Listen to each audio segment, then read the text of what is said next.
to a beautiful morning here in Ohio. We're at the end of July. This is a Monday morning. And yep, the chickens are still at it.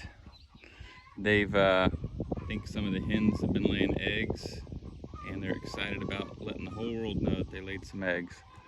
So you're gonna hear that noise in the background, but it's not gonna be about chickens today. It's gonna be about some figs. And I've walked you through this before, for those of you that have tuned into our previous videos on this. But I just wanted to show you an update of where things are at. And these plants have done amazing.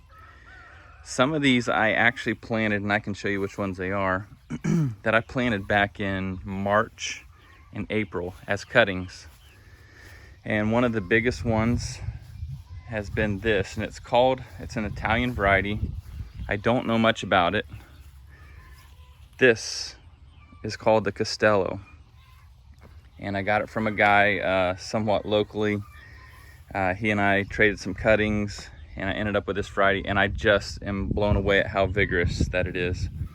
I had this plastic pot here, and it got so tall and created so much of a, I don't know, so many leaves that it literally, the wind blew it over every time, so I had to put it in a heavier pot, and it worked perfect that set right down in there. But look at this scaffolding. I mean, these are 2.5 feet branches, or at least 2 foot, and one over here, and then we've got one on the other side. And look at this, guys. There's fruit everywhere. And I mean, I pinched these off so that it would stop growing on these scaffolds. And this one doesn't so much have it. But right over here, like it's trying to regrow again. And I did the same to the top, and it's just wanting to grow. This thing is a beast. And I was gonna show you this too. Down here on the sides, it had 2 branches in addition to these like this main trunk. In addition to the main trunk, it had the 3 scaffold branches on the outside. Look at this, it tried growing 2 more. And so rather than just pruning those off, I was so amazed at how quickly this tree has grown. I literally pinched the ends so that I could air layer this. This is what the foil bags are for. I just checked it today. It's about 3 weeks in. See if I can show you without making you too dizzy. But this is, yeah, we're about 3 weeks in, like I said. And I don't know if you're gonna be able to see that or not, but there's a root starting there, one starting there, possibly one up top here. I couldn't remember if that was something in the bag. Actually, no, those are roots. Those are definitely roots. This white stuff right here, that's not roots from the plant, but if you're able to see all that. And then the bottom one, I haven't seen too much yet, but that's all right. That's crazy. I just grabbed, for those of you that have never air layered, I took the cambium off about an inch section, and then I just put soil around that and then put these little bags, and you'll see that I strapped it using these zip ties, and then I just put the foil over to help protect the roots as they begin to grow. But man, I'm blown away at how much, I mean, this is just insane to me. All this fruit all over this entire tree. And like I said, this was back in March, and this cutting was only the size of maybe a pencil marker at the most. And this is all the taller it was from here down. And I don't know about you guys, but that's incredible growth. It's actually one of the taller ones now that I put it in this pot. I didn't mean to make this video just about this one tree, but yeah, I've been so blown away at that variety. You watch, maybe the fruit tastes horrible, but the guy that I got it from, he said that that's one of his most favorite varieties, and he has multiple copies in case it dies. He wants to make sure that it carries on. So yeah, this is the Campaneri. This one here, like I said too, it just started out. I actually started that one out in May. So that one's got a late start, but it's still rolling. All these different varieties. I'm not going to go through all of them. I don't have time to do all that. You guys probably don't have time to sit through all of this, so trying to be mindful of that. I've got a bunch of these that I started out back in May.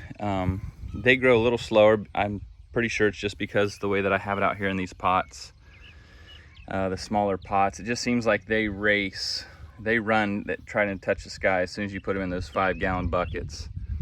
And that's just been the case here for me. So this one's a new variety for me.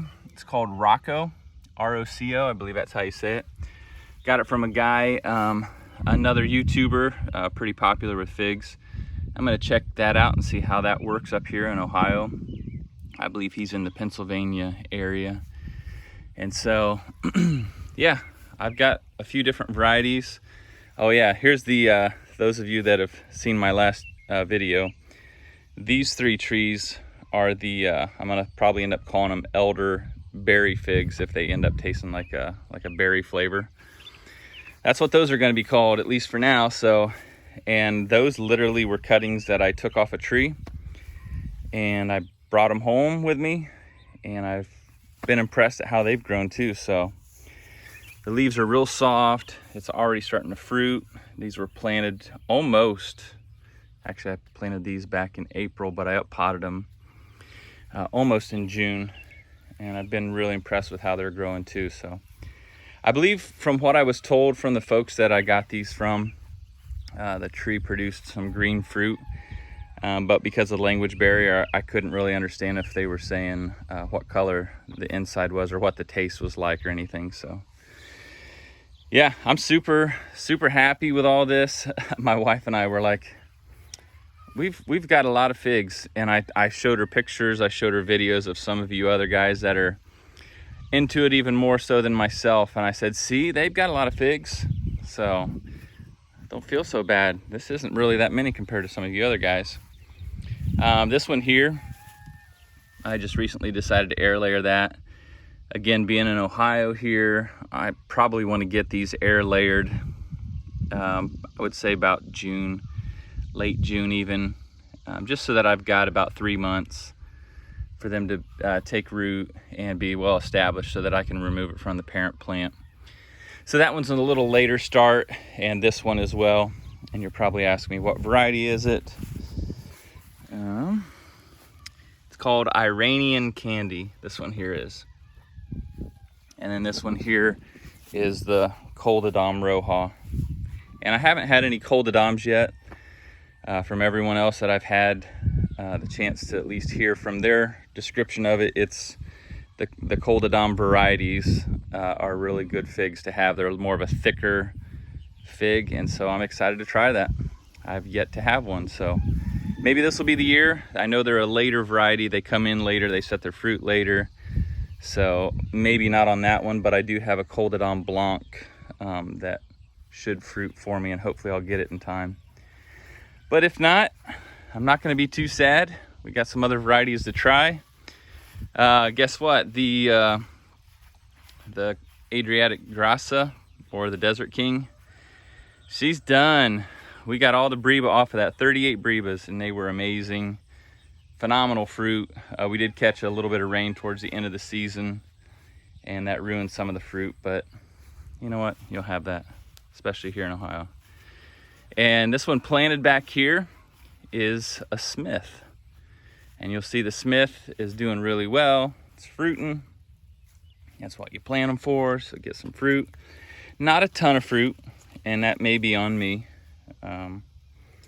There again, I don't know. I really haven't fertilized this since it's been in the ground. I just come in and water it, and maybe it's mad at me for that.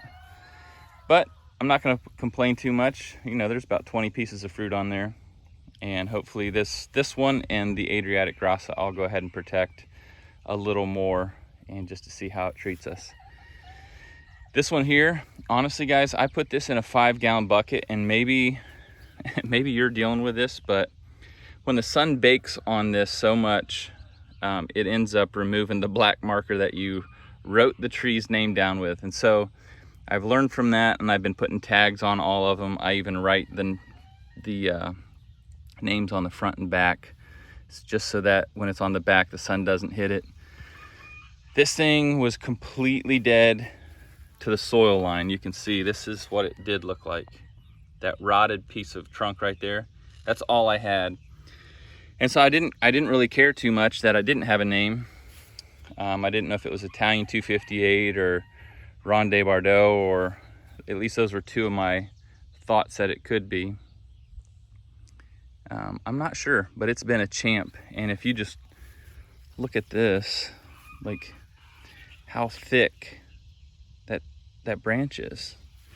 And it's got this big open center, and that's how it wanted to grow. So I said, have at it. It gets more sunlight that way too. But yeah, the branching is just so thick to me. And you see that there's just now some fruit starting. It's gonna be a lot late for us here in this area, zone 6A. But you see it's just starting to swell up, some figs on there. But like I say, I might get lucky. I doubt it, but hey, this is part of the fig game. You get some, you lose some. And but I thought I'd walk you through there, show you kind of what's going on here in the backyard.